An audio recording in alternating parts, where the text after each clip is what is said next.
On today's show, which rookies are top contenders for the Calder Trophy in 2025-26? Kako Kraken avoids arbitration with the Seattle Kraken, and Amazon Prime. They're in on Monday Night Hockey, and the schedule has been released.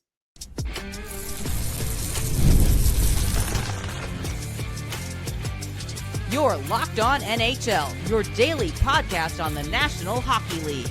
Part of the Locked On Podcast Network, your team every day.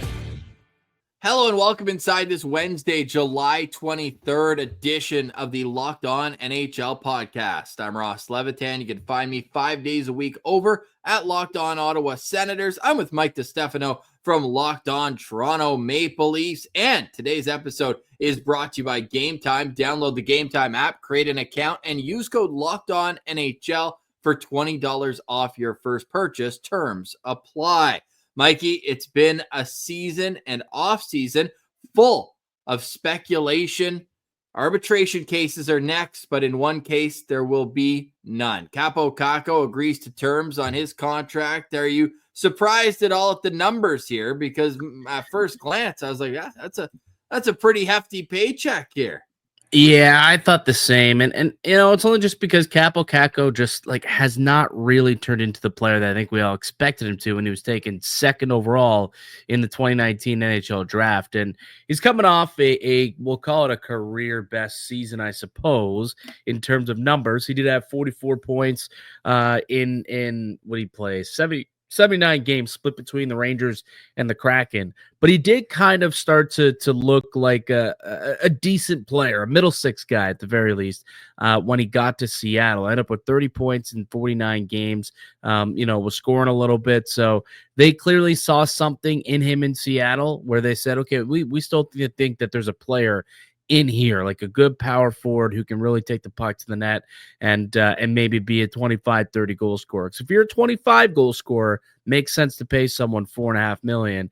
But if you're just 15 to 20 goal scorer, it's a little bit of an overpay. So I think the pressure is now on Kako Kraken to go out there and earn that contract. But clearly Seattle saw something that they liked when they brought him in midway through last season, and they want to be in the Kako business for the next 3 years. Yes, they do. And he's going to go right to unrestricted free agency at age 27 with this 3-year deal, just a shade over $4.5 million, which leaves the Seattle Kraken with $6.65 million in cap space. They do still have Riker Evans as an RFA yet to sign.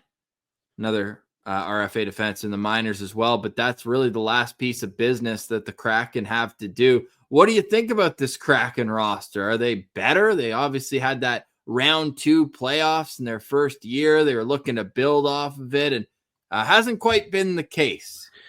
Well, and it's par for the course that they rolled the dice on Kako Kraken because they have a couple other, top 5 picks that you're waiting to pop, right? Matty Beniers, Shane Wright, 2 players who were taken with, there was a lot of hype with those guys and, haven't quite delivered on it. I know Beniers had a pretty solid start to his career, but the last 2 years have been kind of pedestrian for him. But, despite signing a big monster contract, but Shane Wright's in the same boat as Kako, where it's like, when are you going to become that all-star phenom player that you were supposed to be when you came out of junior hockey? Like everyone talked about Shane Wright the same way, that they've been talking about, whether it was, not quite Connor Bedard levels, but who's the kid who went number 1 overall last year? Why am I blanking?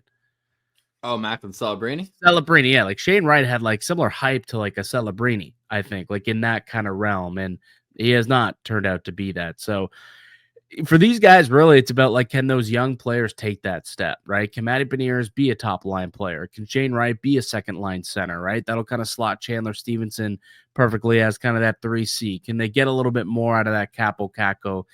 Eli Tolvanen, can he be a little bit more of a goal scorer for them? Defensively, they're pretty solid, as a defensive grouping. Like they've got Vince Dunn, Adam Larson, their top pair, Alexiak and Brandon Montour on their second pair, and then they signed Ryan Lindgren out of free agency, and Riker Evans once they get him signed, decent little third pair defenseman. So they've kind of got it going. Your boy Joey Dack back as their goaltender, played extremely well for them last season when he was in between the pipes. So, they've got the makings of a team that can certainly compete for a playoff spot, but they've got to get way more from, the Berniers, the Wrights, and the Kakos of the world for that to happen.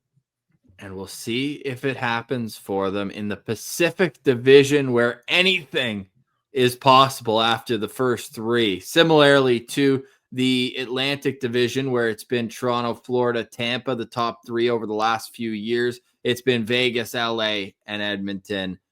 Always, it seems, in the Pacific. And those were the only three teams that made the playoffs last year from the division. It was 5 from the Central, with Minnesota and St. Louis taking the 2 wild card spots. But how would you power rank it here? Way too early, but Calgary, Vancouver, Anaheim, Seattle, and San Jose.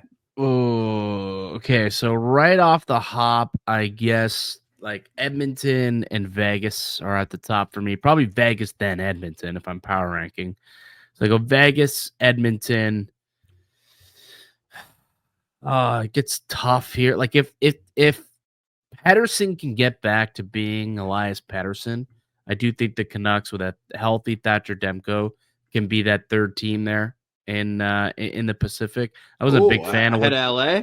Yeah, I was a big fan of what LA did in the playoffs or in the offseason. I really wasn't.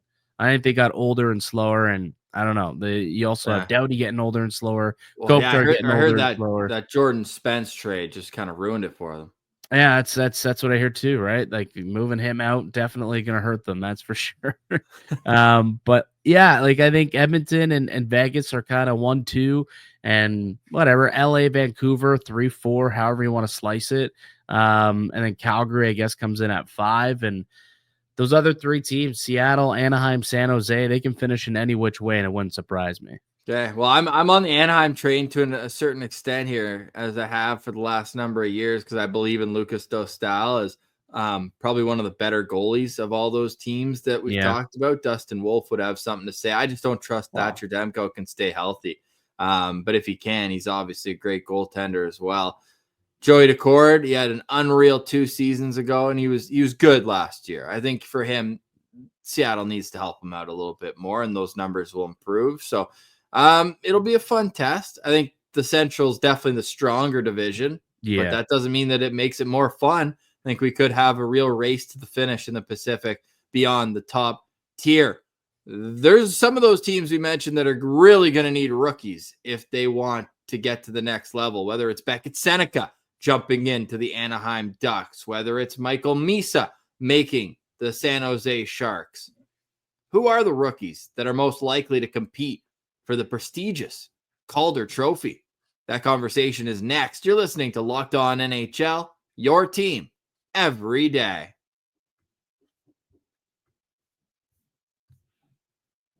Today's episode is brought to you by GameTime. Need last-minute tickets? You got them at GameTime. You need to go to the ballpark last minute with family or friends? Maybe it's game day. You suddenly realize you want to be in the stands. That's exactly where GameTime comes in. It's the easiest way to grab last-minute tickets without the stress. With the money you save on tickets, you can splurge on food, drinks, merch, or even invite a bigger group to come with you. GameTime makes it possible.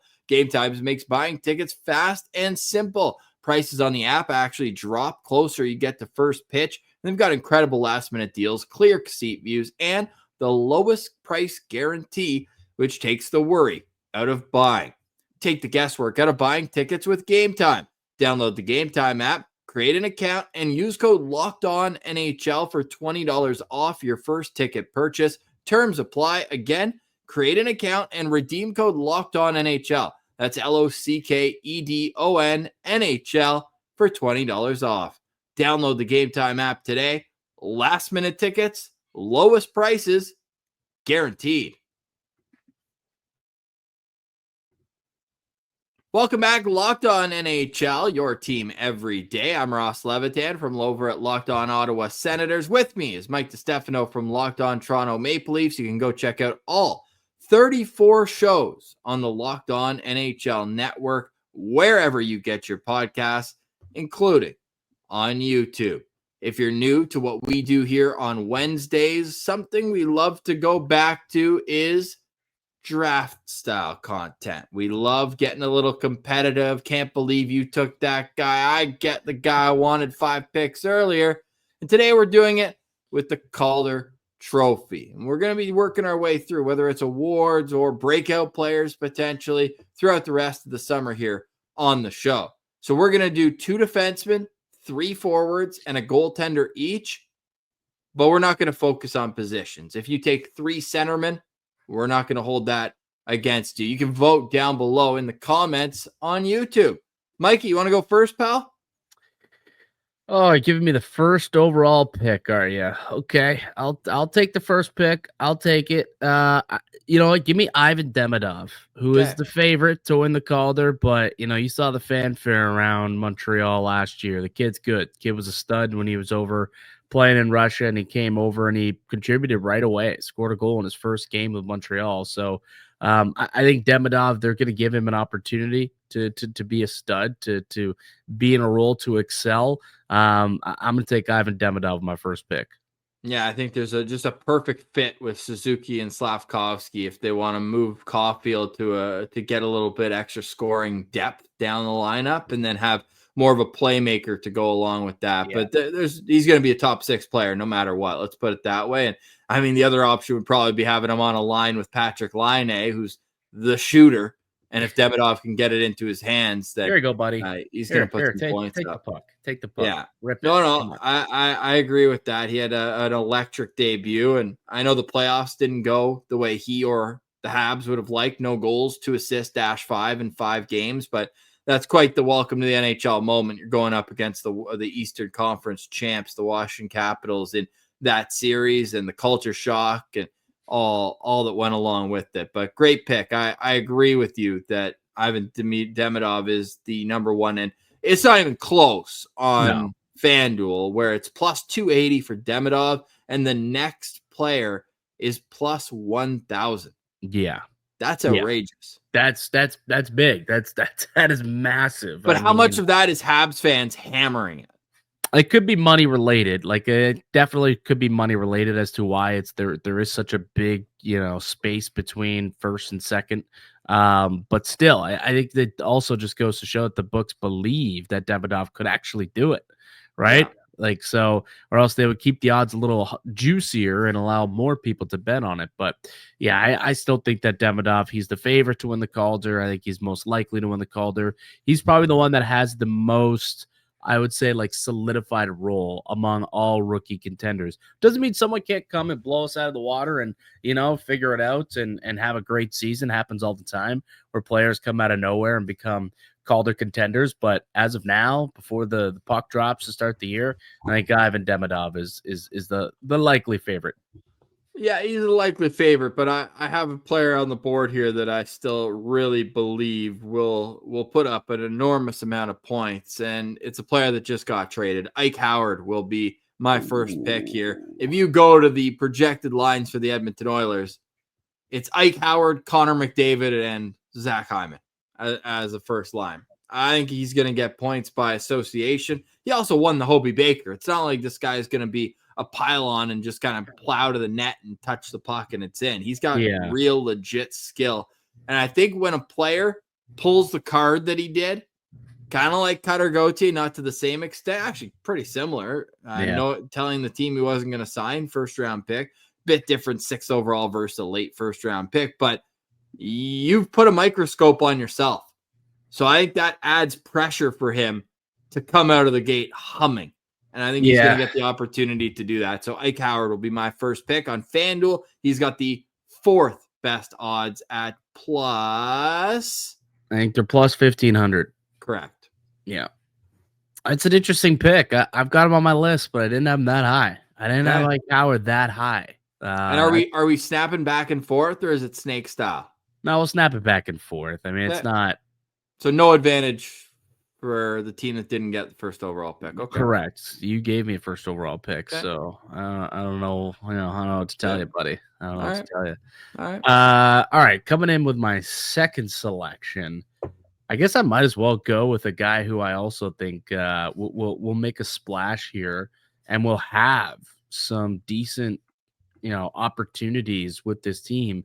And I'm going to continue with my forward grouping. I'm going to go with Jimmy Snuggerud with That would have been my next pick. Yeah, Jimmy Snuggerud with my next pick. I think that he's another guy who, could potentially end up with some top 6 minutes with the St. Louis Blues. Like there's a reason why they got why there's talks of them moving on from Jordan Kyrou, and it's because they believe that Snuggerud, has an opportunity to come in and play in the top 6. Like Daily Faceoff currently has him playing on a line with Pavel Buchnevich and Robert Thomas on the top line here. So, if Snuggerud can end up forcing himself into the top 6 here in St. Louis on that line specifically, I think he's a dude who certainly could put up some points. He definitely put up some points, when he was playing in the NCAA there. Jimmy Snuggerud was great in the playoffs too. He was, it's true. Yeah. For unbelievable in the playoffs not unbelievable, but 4 points in 7 games, or 4 points in 4 points in 7 games, 9 in hits. The playoffs. Ended up, he's a physical kid. He's got a little bit of size to him. But look at what he did at the University of Minnesota. 51 points last year with Minnesota, 50 points in his first year. Only 34 in the season prior, but ended up finishing his collegiate career with 135 points in 3 years. Played on a top line with the University of Minnesota, and they're a big time team, big program down there in the South. So I like Snuggerud as a player. I think that he's going to be a stud for many years. So glad to get him. I think he has a good shot to compete here for the Calder. He's at plus 1,800 currently on FanDuel, and he is my second pick in the third overall selection. First pick of the second round. Do we no, we're just going best. Like, we're not being like, oh, I love the value of that pick. No. We can have tell you what, we're going best, but then let's also have like a honorable mention value pick at the end. Because I see some value picks that there's some value picks, at least like 100-1 value pick at the end. Yeah. Okay. I'll go with another guy. I like the guys that turn pro at the end of the season before, because then you kind of know what you're gonna get for them going into camp. They won't be as wide-eyed as bushy-tailed. I know both of your players were in those situations, and mine wasn't yet. So I got to take a guy in that situation, and I'm going to go with Ryan Leonard with the Washington Capitals, team that's getting older, and for him to be that buzzsaw top 10 pick to come in there and kind of even give the older vets a breath of fresh air. I know Protas does it as well, but for Ryan Leonard, I think the best is way ahead of him. And I still think he's going to come in there and be a contributor from day one. I know that the season didn't go the way he would have expected. He played in 17 games between playoffs and regular season and only had 1 goal and 1 assist. But he also recognized in the postseason, hey, I'm only going to get 10 minutes a game. Let me find ways to be effective. So I think he was focusing more on being physical and doing the right things that weren't going to hurt his team. So now that he's gotten his feet wet with that, I expect him to push the pace and be a much better player. So I'll go with Ryan Leonard at my second pick. Yeah, I like that pick. We're talking about forwards. He's going to have opportunity, and he was a stud in college and came onto the scene. Played decently at least for Washington. Once he got there. All right, so I think it's time for me to move over to the defensive side of the coin here, and there's just a couple of guys that I'm really debating between. Interestingly enough, Matthew Schaefer does not have odds on FanDuel yet. I'm trying to figure out why. Yeah, doesn't have odds on FanDuel yet. I'm assuming, is he only 17 right now? Is he a young birthday? Okay, so until he turns 18, I don't believe they will put odds for him on FanDuel. It's just their policy. So that's the reason. But I still think that Matthew Schaefer probably will end up with the best odds, the number 1 overall pick, to be as the best odds out of all defensemen, at least, to win the Calder. So I'm going to go with Matthew Schaefer as my next selection. Yeah, and they just traded Noah Dobson too, so all the power play Opened opportunity, it up to him. Everything is there for him to take. That's a fantastic selection. I had him on my list, but I also had 4 defensemen I loved on my list. So I'm going to let you take whoever you need there, and I'll know that I'm getting the guys that I want to get. It's a good defensive list, I will say. Like, there's a Yeah. few guys here that I really, really like. There's some good offensive defensemen joining the league this season who could put up some numbers. I don't expect, a Lane Hudson out of any of these No. guys to put up those type of stupid numbers, but I think we could see some defensemen really pop and show out here and compete for the Calder. I think Schaefer's at the top of the list, though. With all that tease about defensemen, I'm going to wrap up my forward list with Michael Misa. I think he's going to make the San Jose Sharks out of camp, and I think he's going to be an immediate impact player. He reminds me so much, watching him leading up to the draft, of Macklin Celebrini, where he put up 100 and a lot more than 100 points in junior, but he was as solid defensively as he was offensively. 134 points, 62 goals in 65 games last year with the Saginaw Spirit. So I'm seeing a guy that's ready to turn pro, and I'm seeing the players around him ready to take a step. So I think it's going to be a match made in heaven there for Michael Misa. I agree.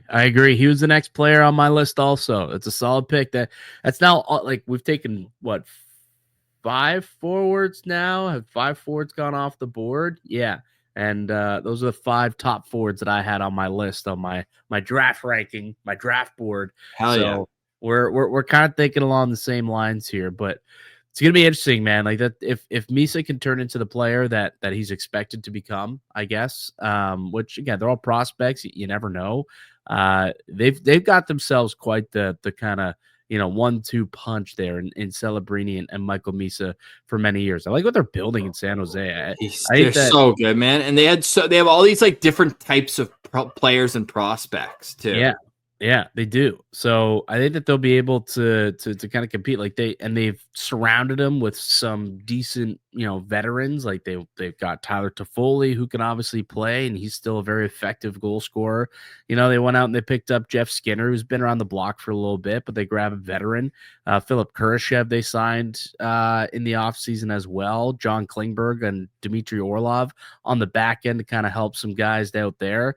That's the one thing that they're missing, is like a young stud defenseman. They've really drafted heavy in the last 3 years with Will Smith, Celebrini, now Misa, all as in the forward groupings. Now they need to focus on getting themselves a young stud D-man at some point here to kind of grow with that group. But I like what they got going. And are we going to take a break and come back with the next set of rounds? Because I may want to stick in San Jose for my next pick. Why don't we do it on the other side? Here we go. It's Locked On NHL, your team every day.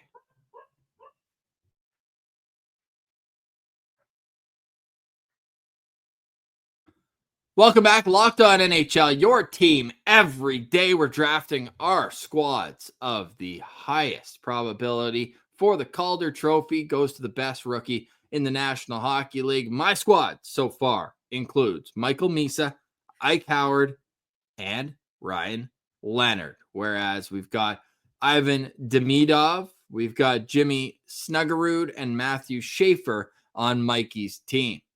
Who you got coming up next to kick off round 4? Sticking in San Jose, and it's going to be Misa's teammate for probably quite a long time, Yaroslav Askarov. The first goalie comes off the board. I think Askarov is ready for the NHL now. Like, last year, spent most of the season in the American League, kind of going back and forth. But he had 22 games in the regular season, had a .923 save percentage, and in the playoffs, 6 games for the San Jose Barracuda in the playoffs, a 168 goals against and a .935 save percentage. He was unbelievable. It's unfortunate that they weren't able to get much run support to help him. But to me, it's time for Askarov to become that guy. Like, he was drafted so high and so highly regarded, like the best goalie prospect since Carey Price. The Russian Carey Price is what we kept hearing about this guy. Well, here's your chance. Now's your time to come up to the NHL and be that guy for this young team. So to me, I think he's the best goaltender who is available in the Calder Trophy odds or Calder Trophy eligibility. So I'm going Yaroslav Askarov as the goaltender for Team Mikey. Okay, I like that. And just so I can combat you, because I don't think he's the best goaltender right now. I think he could potentially be, but I don't think he's there now. However, to your point, I do think he has a better chance of being a Calder nominee than the player I'm going to bring up, because San Jose has no other option.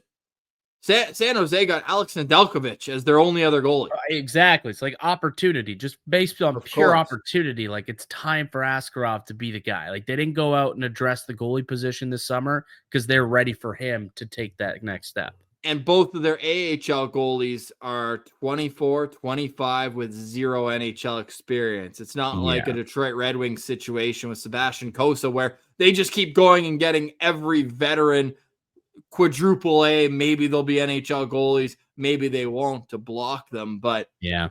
you mentioned a .923 save percentage. That's really good in the American Hockey League, right? Yep. Levi Merilainen had a .925 save percentage in the National Hockey League last year. Oh, are you going with Levi Merilainen right now? What other goalie is there to pick? You could go with Jesper Wallstedt. Are you serious? You're going with Merilainen. Are you absolutely? In what way is Merilainen going to even compete for Calder Trophy odds? Do they not have a goalie already locked and loaded and set to be their guy?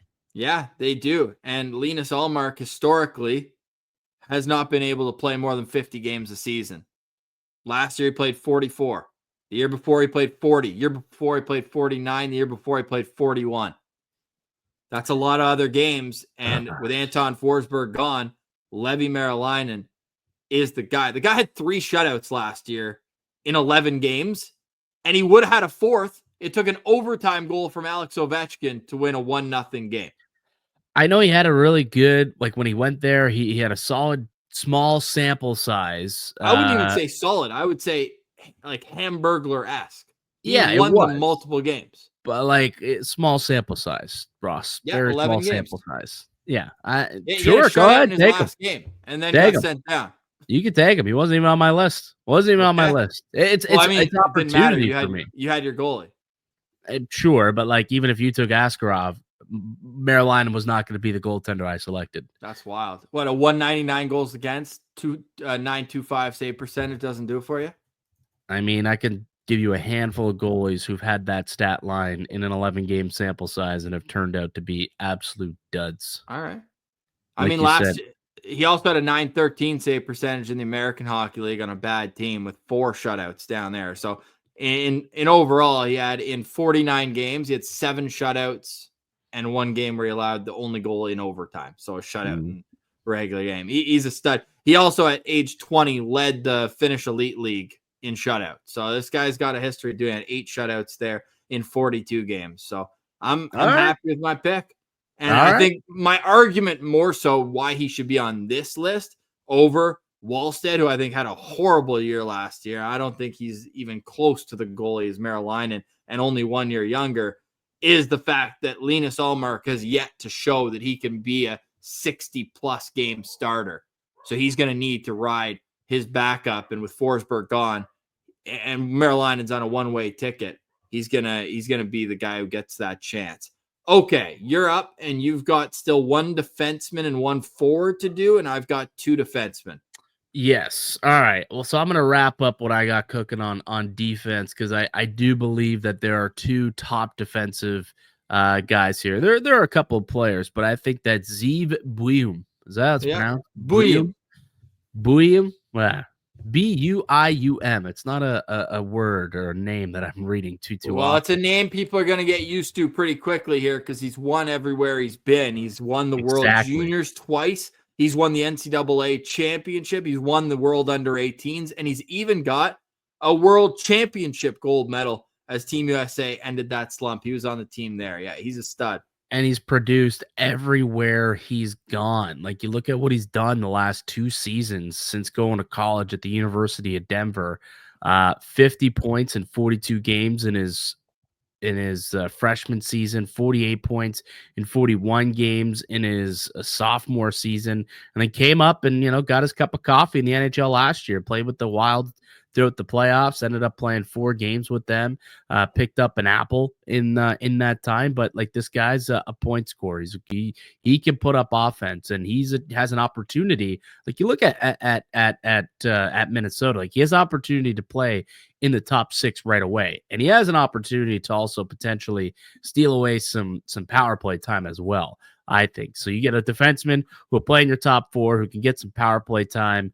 To me, that seems like someone who certainly will be on Calder radar right out of the hop. So for me, Zeev Buium, that's my next selection to round out my defenseman. So that gives me Schaefer and Buium on my blue line. I've got Demidov and Snuggerud as my 2 forwards. Got one more to pick there, and then Askarov is my goaltender.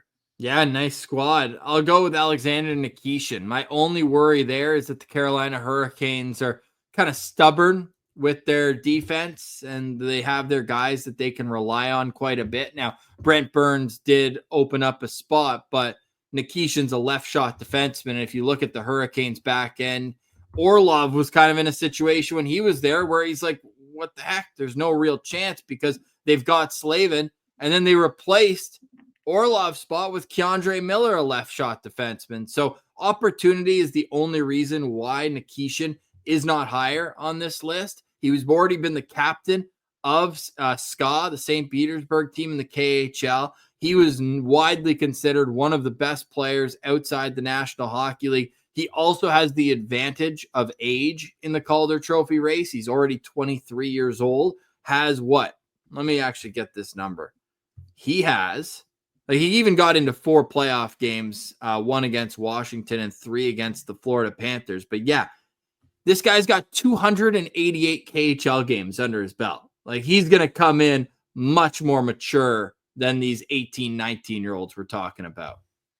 Yeah, no, it's a solid pick. It's one of the next guys, I guess, I would have taken here. But yeah, Nikishin, I think, is going to definitely play a big role for Carolina. He's a defenseman, right? And in his last 3 KHL seasons, I know, 55, 56, 56. Look at the 45 goals. 45 goals last 3 years. I know. That's sick.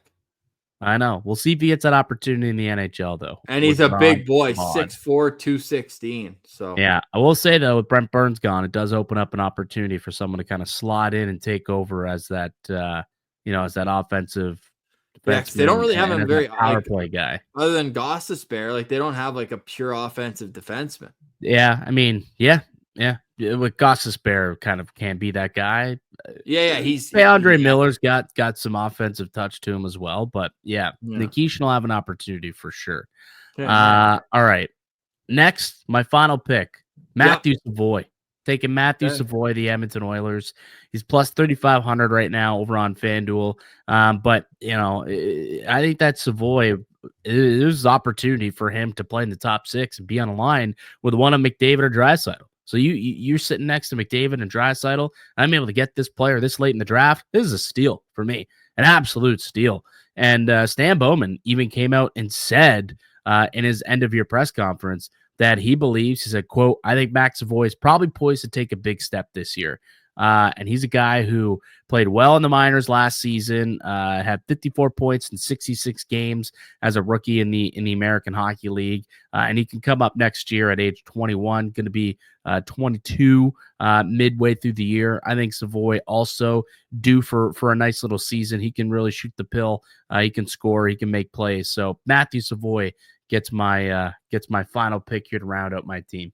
Yeah, nice player for sure. I got to see him with the Winnipeg Ice for a couple seasons, but every time I went to go see him, yeah, he was good, and so was Connor Geekie. Yeah. But every time I saw him, I was like, Zach Benson, who was a draft -1 player, I was like, this guy is so much better than them.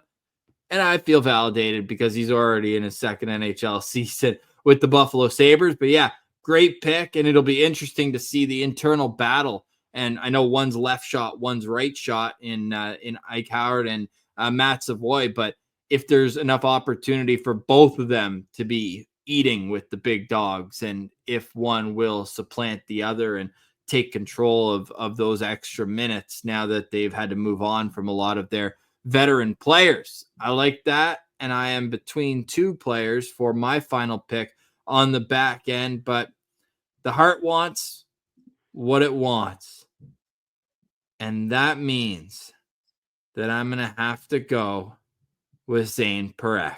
I don't really that's the love correct this pick, but I had to make this pick.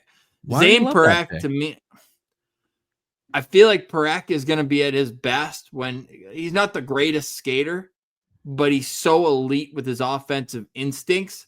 And I wonder if Calgary has enough offensive firepower right now for him to get that offense creation immediately in his career to be a Calder Trophy candidate. I think if he was coming up on the Calgary Flames when they had Sean Monahan, Johnny Hockey, Matthew Tkachuk, well, who else? I would be very who else on the back end were you considering if not Parekh? Well, there's a player that I think should be in a real consideration here, but I know this team isn't even going to put him in the lineup. And that's Axel Sandin Pellikka with the Detroit Red Wings. But Detroit, again, they're addicted with these stopgap players. They went out and got Jacob Bernard Docker this offseason. Like, why not give that right side deep part to Sandin Pellikka? The other one there, you didn't take. You didn't take him either. I was between him and Levitan. I just lost my shot. No, Sam Dickinson. But again, San Jose kind of plugged that side full of replacement level players. They want to be a little more patient with him. So I just don't think they're going to get any opportunity until what I could see. Like, this is ridiculous for a rebuilding team. Dmitry Orlov, Nick Leddy, John Klingberg are the three highest paid defensemen on the San Jose Sharks, 34, 34, and 32 years old. Yeah, I'm pretty sure Liljegren's also making over three schmil. He's making exactly 3, and then Mario Ferraro is at 3.25. Yeah. There's so much turnover coming, though. Dmitry Orlov is the only player signed for multiple years, and he has 2 years left. Yeah. Everyone else is going in the final year of their deal. There's been a lot of chatter around Ferraro in the trade market, so I could see him getting dealt at some point soon, and that might open up an opportunity. Dickinson. Yeah, but I like Sam Dickinson a lot. He had a historic season with the London Knights. So, good draft, man. I also thought Prime did a great job on their hockey coverage last season. Excited to see it's back, and I don't know if it's like more overall, but I know the Sens are getting a ton more games. Like, I feel like, was it every Monday last year? It might have been. It's awesome, man. I love those. Yeah, no, they were good. They did a really, really solid job. Our girl Andy Petrillo did a solid job with them. I know. Yeah, the Leafs got a bunch of Monday games too, so I think they'll be. I think they got the first Monday game, Canadian Thanksgiving, Leafs Detroit. I think it's a doubleheader, Vancouver and St. Louis. After that, my boy Jimmy Snuggery probably going to score a goal or two. Might. I like that. Yeah, I just thought they did a fantastic job with everything around, like the intermissions. I thought the pregame was great. And that doesn't even include the fact that we've got face-off inside the NHL coming back. So they're doing the behind-the-scenes in the mix as well.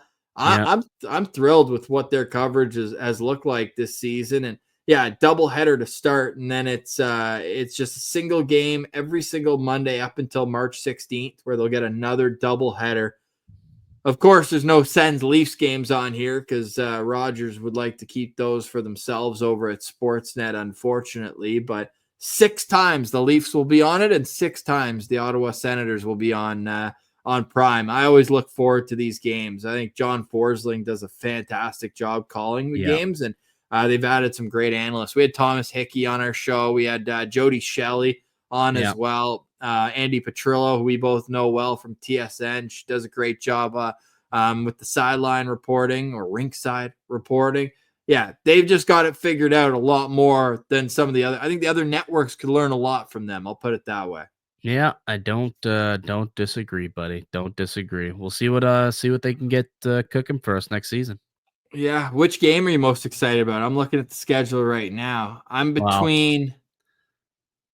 I get like I'm not looking at the schedule right now, so I couldn't Okay. tell you the exact I'll game, give you but I one. do know the Leafs kick things off against Detroit on Yeah. Canadian No. Thanksgiving. So that that's one. Yeah. Okay. Okay. I'll go with right after Christmas. We get the Oilers and the Jets. I Yeah, like when could those be a two good teams game. play. Yeah. Could be a good game. Yeah. That's gonna fire me right up. And then we've got Tampa and Toronto play on December 8th. That'll Second be a game, good second game. week of the season. No offense, Buffalo, but it's the Sabres and the Habs. I won't be appointment viewing that one. You gonna pass on that one? Oh I man, might. I Ivan might. I Demidov might. show. Oh, yeah, I'm sure we'll hear all about it. All right, great show. Went a little long, but that's what happens when you get into some deep debates on your favorite rookie candidates. Let us know who yours are. Who did we miss on our list? For now, we'll hand it over to Thursday's Locked On NHL. Make sure to be subscribed everywhere you get your podcasts, including on YouTube, to all 34 Locked On NHL shows. We have local experts on the biggest story 5 days a week. Shout out to all you everydayers out there making us your first listen. For Mike DiStefano, I'm Ross Levitan. This has been another edition of the Locked On NHL podcast, your team every day.